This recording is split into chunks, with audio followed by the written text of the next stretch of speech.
After the death of Prophet Moses, the Israelites again turned to denial and began following wicked paths. In their excess, they abandoned the religion taught them by Prophet Moses.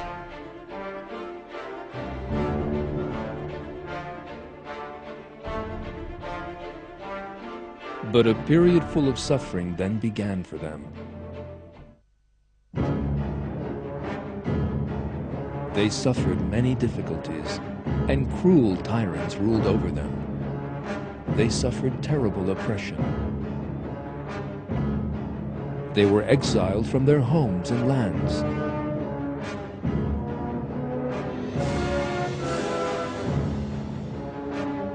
They realized from this that neither the deities they took for themselves, nor their goods, nor their ancestors had the power to save them. As a result, they asked God for a ruler who would save them from this cruel regime. God describes their plight in the Quran.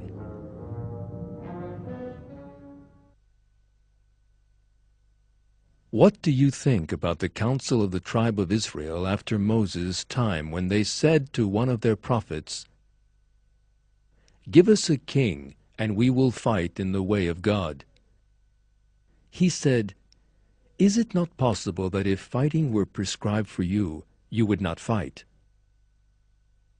They said, "How could we not fight in the way of God when we have been driven from our homes and children?"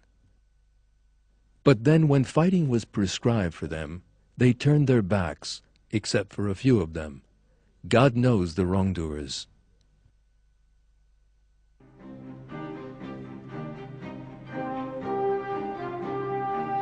God selected Saul as king of the Israelites. But they grew arrogant and rebelled against him. They put forward many pretexts and were ungrateful in the face of God's command. Their prophet said to them, "God has appointed Saul to be your king." They said, "How can he have kingship over us when we have much more right to kingship than he does? He has not even got much wealth." He said, "God has chosen him over you and favored him greatly in knowledge and physical strength." God gives kingship to anyone he wills.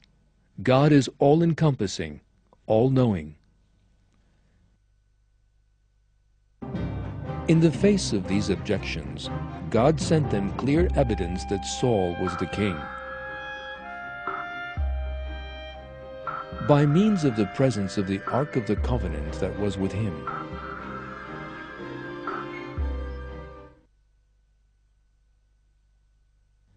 Their prophet said to them, "The sign of his kingship is that the ark will come to you, containing serenity from your Lord, and certain relics left by the families of Moses and Aaron.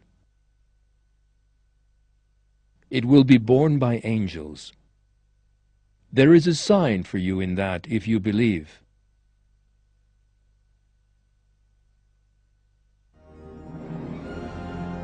This ark, or chest, was the Ark of the Covenant with its sacred contents. And its being in the possession of Saul was a sign of his kingship. According to one generally agreed account, the chest contained such sacred objects as the staff of Prophet Moses, and the Pentateuch tablets, and the staff and the turban of Prophet Aaron. In the same way that the ark is a symbol of the kingship of Saul in the Quran, so, in Hadith, it is described as a symbol of the dominion that the Mahdi will establish on earth. Saul, whose kingship was made clear by the presence of the ark, waged war against the army of Goliath. According to historical sources, the cruel ruler Goliath captured the ark during this conflict. However, despite being few in numbers, the Israelites emerged victorious from the war. Prophet David killed Goliath during the fighting, and the ark was passed into his possession.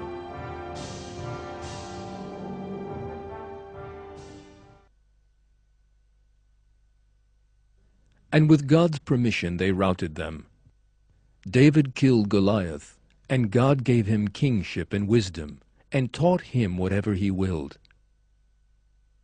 If it were not for God's driving some people back by means of others, the earth would have been corrupted. But God shows favor to all the worlds.